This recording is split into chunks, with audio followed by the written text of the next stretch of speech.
नमस्कार दोस्तों, मैं अनिल साकला आपका फिर से यूटर्न डिजिटल यूट्यूब चैनल पे स्वागत करता हूं।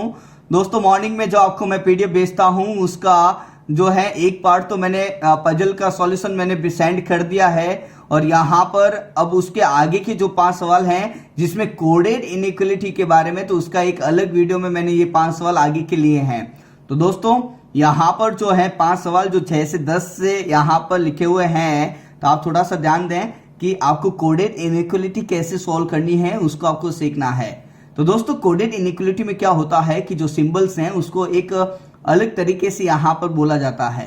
तो दोस्तों आप ध्यान से पढ़ें इसको कि क्या लिखा हुआ है। सबसे पहले लिखा है कि P@Q। दोस्तों P@Q का मतलब है P न तो Q से बड़ा है और न ही Q के बराबर है। दोस्तों अगर P Q से बड़ा भी नहीं है और बराबर भी नहीं है तो इसके अलावा जो कॉन्सेप्ट बचा है वो छोटे का बचा है। इसका मतलब P@Q का मतलब है वो ना तो बड़ा और ना ही बराबर, इसका मतलब वो छोटा है। दोस्तों ये वाला पॉइंट आपको समझ में आ गया। आगे चलते हैं दोस्तों। लिखा है कि $Q। दोस्तों $Q का मतलब है P ना तो Q के बराबर है और ना ही Q से छोटा है। जब बराबर भी नहीं है और छोटा भी नहीं है, इसका मतलब डॉलर का मतलब हो गया दोस्तों बड़ा है। आगे पढ़ेंगे दोस्तों तो लिखा मिलेगा कि P%Q का मतलब है P ना तो Q से छोटा है और ना ही Q से बड़ा है। जब कोई एलिमेंट किसी से छोटा भी नहीं होता और बड़ा भी नहीं होता, इसका मतलब वो इक्वल होता है दोस्तों बराबर।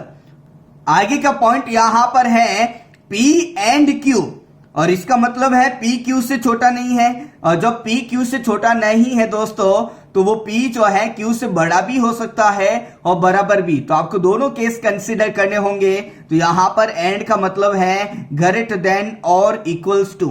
अब लास्ट यहां पर लिखा है P*Q दोस्तों, एंड P*Q का मतलब है P Q से बड़ा नहीं है। जब कोई एलिमेंट किसी से बड़ा नहीं होता है तो वो छोटा होगा या फिर बराबर, दोनों में से कुछ भी हो सकता है। तो जब बड़ा नहीं है, नॉट ग्रेटर देन, इसका मतलब स्मॉलर देन और इक्वल्स टू होता है। तो दोस्तों @ का यहां पर स्मॉलर देन है, डॉलर का यहां पर ग्रेटर देन है, परसेंटेज का यहां पर इक्वल्स टू है, एंड का यहां पर ग्रेटर देन और इक्वल टू है, और लास्ट में स्टार का मतलब यहां पर स्मॉलर देन और इक्वल टू है। तो दोस्तों इसको आपको थोड़ा सा ध्यान रखते हुए आगे के 5 सवाल सॉल्व करने हैं। लेकिन उससे पहले अपन क्या करेंगे, इनको हम बार बार नहीं लिखेंगे, तो एक टेबल फॉर्मेट में मैं यहाँ पर इसको लिखूंगा, जिसमें दोस्तों सबसे पहले आपको एक बॉक्स बनाना है। दोस्तों कोडेड इनइक्वालिटी को सॉल्व करने के लिए आपको एक बॉक्स मेथड की जरूरत पड़ेगी। बॉक्स मेथड क्या है दोस्तों, आप सबसे पहले इस बॉक्स को बना लें और इसमें ये दोनों जो हैं पांचों जो सिंबल हैं इसको आप फिक्स करें। दोस्तों ये सिंबल आप हमेशा फिक्स रखें, ध्यान रखें, इन सिंबल्स को आप हमेशा फिक्स रखें और यहां पर उसका मतलब लिखें। जैसे ग्रेटर देन का मतलब यहां पर डॉलर, तो इधर डॉलर लिखें। ग्रेटर देन इक्वल टू का यहां से एंड लिखें दोस्तों। इक्वल टू का मतलब यहां से परसेंटेज साथ में उतार लें, कहीं पर भी आसपास में लिख सकते हैं। लास्ट में लिखा है smaller then, and smaller than सबसे ऊपर देन यहां पर @ लिखें, और लास्ट में है स्मॉलर देन और equals to this one, then यहां पर आएगा स्टार। दोस्तों अब इस टेबल को कैसे उपयोग में लाना है मैं आपको बता देता हूं कि जब भी आपको कंक्लूजन दिया जाएगा आप उसको हमेशा फॉरवर्ड डायरेक्शन में पढ़ें।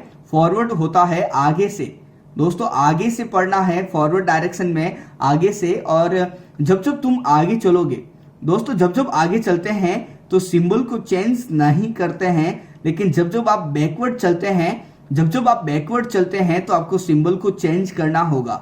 मतलब यदि डॉलर को चेंज करना है तो इसका उल्टा @ होगा, और @ को चेंज करना है तो डॉलर में। दोस्तों इसी प्रकार से एंड को चेंज करना है तो स्टार में। चेंज का मतलब होता है ऑपोजिट दोस्तों, ये इसमें चेंज होगा और ये @ डॉलर में, स्टार एंड में और एंड स्टार में। और लेकिन जब परसेंटेज की बात आएगी तो परसेंटेज किसी में चेंज नहीं होगा, परसेंटेज का परसेंटेज ही रहेगा। और आपको उसके बाद में जो है गेम खेलना है, एक आपको मैच करना होगा दोस्तों। अब आगे बढ़ते हैं दोस्तों और इसमें पहला सवाल देखते हैं, वहीं पे इसको अच्छे से समझेंगे। तो दोस्तों पहला सवाल 6th नंबर आपके सामने ये रहा। दोस्तों 6th सवाल आपके सामने आ चुका है और इसमें मैंने जो टेबल आपको बनाना सिखाया है मैंने पहले से यहां पर बना ली है। तो दोस्तों अब इस पे जो है टेबल को कैसे यूज करना है अब हम इसको देखने वाले हैं। तो पहला यहाँ पर निष्कर्ष लिखा है L@के, तो आपको ये फाइंड आउट करना है कि ये सही है कि गलत। तो दोस्तों सबसे पहले ये देखें कि L से K जाना होगा, तो यहाँ पर L है और यहाँ पर K, तो आपको पीछे जाना होगा बैकवर्ड। दोस्तों जब आप K से L जाते हैं तो ये फॉरवर्ड जाते आगे की तरफ, लेकिन आप इसमें बैकवर्ड आए हैं। तो जब आप L से K बैकवर्ड आए तो ये सिंबल चेंज होगा, और जब पीछे आते हैं तो सिंबल चेंज होता भी है। तो दोस्तों यहाँ पर डॉलर है, और डॉलर जब आप यहाँ पे देखोगे तो इधर है, इसको जब आप चेंज करोगे तो आपको @ मिलेगा। इसका मतलब ये है कि L से K जाएंगे तो आपको बैकवर्ड आना पड़ा, और बैकवर्ड में डॉलर को चेंज करके @ लिखना पड़ा। तो दोस्तों आपका पहला जो है कंक्लूजन बिल्कुल सही है, क्योंकि आपने जो चेंज किया वही आपको मिल गया। यदि एक से ज्यादा यहाँ पर सिंबल होते तो आपको उसको आपस में मैच करवाना होता, और मैच के बाद में जो जीतेगा वही आपका आंसर होता। तो दोस्तों आगे यहाँ पर सेकंड कंक्लूजन में इसने बोला कि X से P जाना है। दोस्तों X से P जाना है तो X यहाँ पर है, तो पहले आपको U जाना पड़ेगा और U से P जाना पड़ेगा। तो दोस्तों पहले यहाँ पर कंक्लूजन में एक ही सिंबल था और उसी को चेंज किया और आंसर आ गया। इस बार 2 सिंबल हैं। तो दोस्तों X से P जाने के लिए आपको X से U आना पड़ा और U से P जाना पड़ेगा। दोनों में आप बैकवर्ड आए हैं तो दोनों सिंबल चेंज होंगे। यदि एक फॉरवर्ड और एक बैकवर्ड होता तो एक बार ही सिंबल चेंज करते। तो दोस्तों सबसे पहले X से U एंड U से P जाने के लिए सबसे पहले स्टार को चेंज करेंगे, और स्टार का जो उल्टा होगा वो आपका एंड आएगा। दोस्तों आगे यहाँ पर जब आप डॉलर को चेंज करोगे तो दोस्तों डॉलर यहाँ पर और यहाँ पे @ है, तो ये दोनों आएंगे। अब देखते हैं इन दोनों का मैच होगा कि नहीं होगा। तो दोस्तों यहाँ पर मैच का मतलब प्रायोरिटी वाइज आपको आंसर लगाना है। तो यहाँ पर एंड है दोस्तों ये वाला, और यहाँ पर @ है दिस वन, और ये दोनों इधर उधर मूव के, तो ये अनसर्टेन होगा। तो सेकंड जो है आपका फॉलो नहीं करेगा, क्योंकि ये ना तो डेफिनेट राइट होगा और ना ही डेफिनेट फॉल्स होगा। तो दोस्तों 6 का जो आंसर आया है उसमें केवल पहला ही कंक्लूजन सही है। तो हम इसमें जो आंसर लगाएंगे वो लगाएंगे दोस्तों बी विकल्प। तो आई होप कि ये आपको समझ में आया होगा। अब हम आगे बढ़ने वाले हैं दोस्तों। तो दोस्तों क्वेश्चन नंबर 7 आपके सामने ये रहा। दोस्तों आपके सामने जो 7वां सवाल है इसमें 2 कंक्लूजन फिर से दे रखे हैं। आपको चेक करना है कि कौन सा सही है और कौन सा गलत। तो दोस्तों आपके सामने जो टेबल बनी हुई है इसकी आप हेल्प ले सकते हैं। तो दोस्तों सबसे पहले लिखा है $, इसका मतलब आपको Y से X जाना होगा। तो दोस्तों आप इस स्टेटमेंट में ध्यान से देखें, Y यहां पर है और X सबसे आगे, तो आपको घूमते हुए पहले Y से U जाना पड़ेगा और U से फिर X आना पड़ेगा। तो दोस्तों आप बैकवर्ड आए हैं, और जब आप बैकवर्ड आएंगे आप सिंबल को चेंज करेंगे। तो यहां पर Y से U में परसेंटेज है, और आपको मैंने बता रखा है कि परसेंटेज किसी में भी चेंज नहीं होगा। तो Y से U में परसेंटेज का परसेंटेज रहेगा, और लास्ट में जब U से X जाएंगे तो ये भी आप बैकवर्ड चले तो @ को चेंज करना होगा, और @ यहां पर है तो इसको चेंज करके आपको डॉलर लिखना पड़ेगा। दोस्तों अब आपके सामने जब Y से X जाना था तो आपके रास्ते में 2 सिंबल आए, तो इन दोनों का मैच होगा। दोस्तों यहां पर परसेंटेज का मतलब इक्वल है और डॉलर का मतलब दिस वन ग्रेटर देन। तो दोस्तों आपको मैंने बता रखा है कि इक्वल एंड ग्रेटर देन में से जो प्रायोरिटी मिलती है वो ग्रेटर देन को मिलती है। इसका मतलब यहां पर डॉलर आएगा। तो दोस्तों पहला जो है यहां पर Y और X में डॉलर लिखा हुआ भी है, इसका मतलब पहला कंक्लूजन आपका डेफिनेट राइट है। अब सेकंड को चेक करेंगे दोस्तों। तो दोस्तों पहले W से P आएंगे तो यहां पर डॉलर है, और डॉलर को चेंज किया तो यहां पे @ आएगा। आगे हम बढ़ेंगे तो यहाँ पर P से L में एंड आ चुका है, और एंड का जो उल्टा होगा वो स्टार आएगा। दोस्तों आगे चलते हैं, और यहाँ पर L से Y में लिखा है डॉलर, देन फिर से चेंज होगा और @ लिखेंगे, और लास्ट में जैसे ही Y से U गए तो परसेंटेज आ चुका है दोस्तों। और परसेंटेज जो है किसी में चेंज नहीं होगा, तो यहाँ पे परसेंटेज रखेंगे। अब इसका मैच करवाने वाले हैं दोस्तों, और यहाँ पर 4 यहाँ पर सिंबल है, तो पहले आप 2 का मैच करवाएं।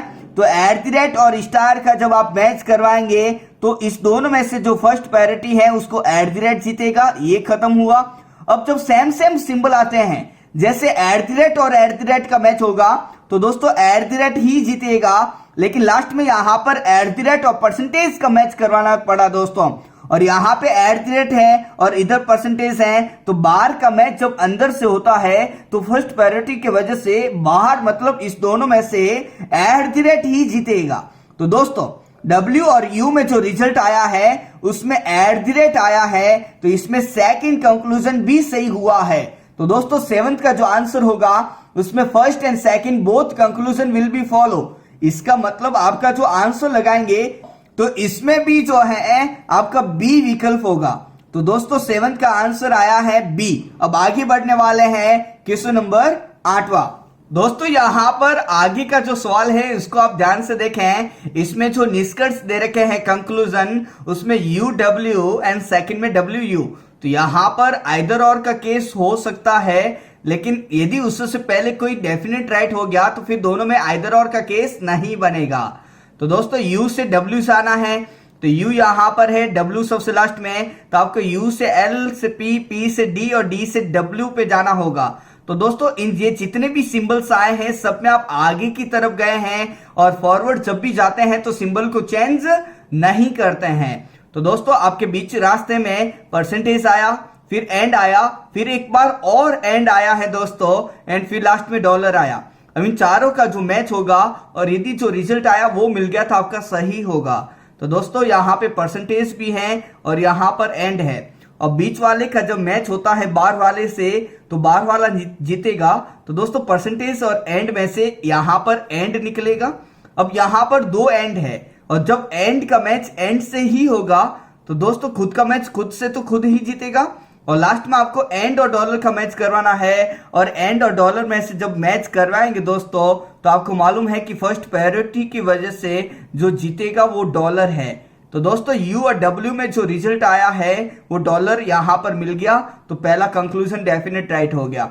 और हमको ये भी मालूम है कि U और W में जब यहां पर डॉलर होता है तो इसका मतलब होता है ग्रेटर देन। तो U हमेशा बड़ा होगा W से, इसको हम लिख सकते हैं कि W जो है हमेशा छोटा होगा U से। जब W छोटा होगा हमेशा U से तो छोटे का मतलब यहां पे एट द रेट आना चाहिए।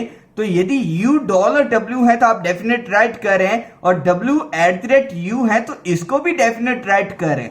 लेकिन यहां पर W और U में एट द रेट नहीं है, यहां पर परसेंटेज है, तो आपका सेकंड कंक्लूजन फॉल्स हो गया। तो दोस्तों आठवें का जो आंसर आया है इसमें भी आपका बी विकल्प होगा। आप विकल्पों को ध्यान रखें क्योंकि विकल्प यहां पर चेंज होते रहते हैं ऊपर नीचे। तो यहां पर आठवें में केवल पहला निष्कर्ष सी जो है सत्य है, तो आपका बी आंसर हुआ है। अब आगे बढ़ते हैं दोस्तों क्वेश्चन नंबर 9। दोस्तों यहां पर जो 9th सवाल है इसमें आपको जो कंक्लूजन निकालना है वो L से M और U से T निकालना है। तो सबसे पहले आप पहला चेक करेंगे, L से M जाना होगा। तो दोस्तों यहां पर L से M जाने के लिए आपको पहले L से T आना होगा, T से V एंड V से फिर M। तो दोस्तों आप फॉरवर्ड गए हैं तो यहां पर सिंबल को चेंज नहीं करेंगे और बीच में जो आते गए उन तीनों को लिखेंगे। तो पहले आपको डॉलर मिला, उसके बाद में यहां पर परसेंटेज मिला और लास्ट में यहां पर एंड मिला। अब इन तीनों का हम मैच करवाएंगे दो दो का। तो पहले यहां पर डॉलर एंड परसेंटेज का मैच हुआ, एंड डॉलर एंड परसेंटेज में से डॉलर जीतेगा, तो आपका जो रिजल्ट आया इसमें डॉलर आया। अब आपका डॉलर एंड एंड का ही मैच करवाना है। और अभी मैंने आपको बताया कि यहां पर greater than and greater than equals to में से कौन जीतेगा, ग्रेटर देन। इसका मतलब आपका इन दोनों में से जो मैच होगा तो यहां पे डॉलर जीतेगा। तो दोस्तों L और M के बीच में जो रिजल्ट आया है वो डॉलर होना चाहिए, और पहले में डॉलर ही लिखा हुआ है, तो आपका पहला कंक्लूजन डेफिनेट राइट में होगा। अब आगे चलते हैं, आगे आपको U से T में जाना है। तो दोस्तों U यहां पर है और T यहां पर है। तो U से जब आप T के पास में जाएंगे दोस्तों तो ये फॉरवर्ड की तरफ गए हैं, आगे की तरफ, और आगे गए तो आपका सिंबल फिर से U और T के बीच में जो जो आए वो चेंज नहीं होंगे। तो यहां पर है परसेंटेज, उसके बाद में एट द रेट एंड फिर यहां पर डॉलर है। तो दोस्तों percentage at the rate and dollar का मैच करवाना होगा। परसेंटेज और एट द रेट का जब मैंने मैच करवाया दोस्तों, और बाहर का मैच जब अंदर से होता है तो हमेशा बाहर वाला जीतेगा। तो परसेंटेज और एट द रेट का मैच होने से एट द रेट आएगा, एंड अब आपको मैच करवाना है at the rate and dollar. दोस्तों एट द रेट का मतलब है स्मॉलर देन एंड डॉलर का मतलब है ग्रेटर देन। तो जब इधर उधर मुंह के आते हैं तो उस वक्त मैच नहीं होता है। तो दोस्तों @ एंड डॉलर का मैच नहीं होगा और इस वक्त जो है इसका फिक्स रिजल्ट नहीं आएगा, तो ये अनसर्टेन होगा। तो आपको जो इसने पूछा कि कौन सा सत्य है, मतलब डेफिनेट राइट बताना है, फॉलो कौन सा करता है, तो आपका दोनों में से जो है केवल पहला ही निष्कर्ष फॉलो करेगा। तो दोस्तों 9th का जो आंसर होगा वो विकल्प होगा जिसमें लिखा होगा केवल पहला सत्य है। तो दोस्तों इसमें भी जो आंसर आया है वो आपका बी विकल्प हुआ है। अब आगे चलते हैं क्वेश्चन नंबर 10 दोस्तों। तो दोस्तों यहां पर जो 10वां सवाल है इसमें सबसे पहले आपको M से T जाना होगा और M से T जाने के लिए आपको M से P से U एंड फिर U से T आना पड़ेगा। अब आप इसमें भी फॉरवर्ड गए हैं आगे की तरफ, तो आपको सिंबल को चेंज करने की जरूरत नहीं है। जो बीच में आए उसको आप सबसे पहले लिख लें। तो आपको पहले डॉलर मिला, फिर परसेंटेज और लास्ट में फिर से डॉलर मिला। तो दोस्तों अब आपको इन तीनों का मैच करवाना है एंड डॉलर एंड परसेंटेज का जब आप मैच करवाया, बाहर का मैच अब अंदर से होगा तो बाहर वाला जीतेगा। तो यहां पर डॉलर एंड परसेंटेज में से डॉलर आया है बाहर और अब दोनों सिंबल यहां पर सेम है। अब आपको डॉलर का मैच डॉलर से ही करवाना है और जब डॉलर का मैच डॉलर खुद से होगा तो यहां पर जो रिजल्ट होगा वो डॉलर ही होगा। तो दोस्तों आपका पहला कंक्लूजन बिल्कुल सही है, क्योंकि जब आपने मैच करवाया तो आपका डॉलर यहां पर आंसर आया और M और T के बीच में डॉलर ही लिखा हुआ है। अब आगे दोस्तों हम H से T जाने वाले हैं। तो H से T जाने के लिए आपको ये वाला रास्ता लेना पड़ेगा दोस्तों, और H से T में आप बैकवर्ड आए हैं पीछे से। दोस्तों यदि आप T से H जाते तो फॉरवर्ड जाते, लेकिन आप H से T आए तो बैकवर्ड आए, और जब बैकवर्ड आएंगे तो आप सिंबल को चेंज करेंगे। एक सिंबल बैकवर्ड है तो एक को चेंज करें, तीनों है तो तीनों को चेंज करेंगे। तो यहां पर स्टार लिखा हुआ है दोस्तों, देन सबसे पहले स्टार का यहां पर एंड लिखें, उसके बाद में परसेंटेज, और परसेंटेज का जो चेंज करेंगे उल्टा परसेंटेज खुद ही होता है, और लास्ट में यहां पर फिर से स्टार लिखा हुआ है तो स्टार का यहां पर एंड आ गया। दोस्तों अब इन तीनों का हम मैच करवाने वाले हैं और एंड और परसेंटेज का जब मैच हुआ है इन दोनों का तो बार वाले जीतेगा। इसका मतलब यहां पर एंड जीता और फिर से यहां पर एंड का मैच जो है एंड से हुआ। सेम सिंबल होते हैं तो दोनों का रिजल्ट भी सेम ही आएगा। तो एंड का मैच जब एंड से करवाया तो एंड खुद आया। इसका मतलब यहां पर सेकंड कंक्लूजन भी डेफिनेट राइट है, क्योंकि इसका रिजल्ट एंड जो आया वो वहां पर H और T के बीच में लिखा हुआ है। तो दोस्तों 10th में आपके दोनों ही कंक्लूजन बिल्कुल सही होंगे, दोनों ही फॉलो करेंगे। तो यहां पर जो विकल्प लिखा हुआ है ई विकल्प। तो दोस्तों 10th का जो आंसर है ई, दोनों सत्य हैं, वो आपको यहां पर लगाना पड़ेगा। तो आई होप कि आपको ये 10वां सवाल भी समझ में आ चुका होगा। तो ऐसे ही आप कोडेड इनइक्वालिटी के सवालों को सॉल्व करें। अब सबसे पहले यहाँ पर बॉक्स बनाएं और बॉक्स में आप सिंबल को लिख लेंगे तो आपको थोड़ा सा आसान रहेगा दोस्तों कॉन्सेप्ट को समझने में, और आपके 5 सवाल जो हैं थोड़ी सी स्पीड बनेगी तो आप 1 मिनट के अंदर भी कर सकते हैं। तो दोस्तों आप इस वीडियो को अपने सभी दोस्तों के साथ में शेयर करें और वीडियो को लाइक करना नहीं भूलें। Thank you so much.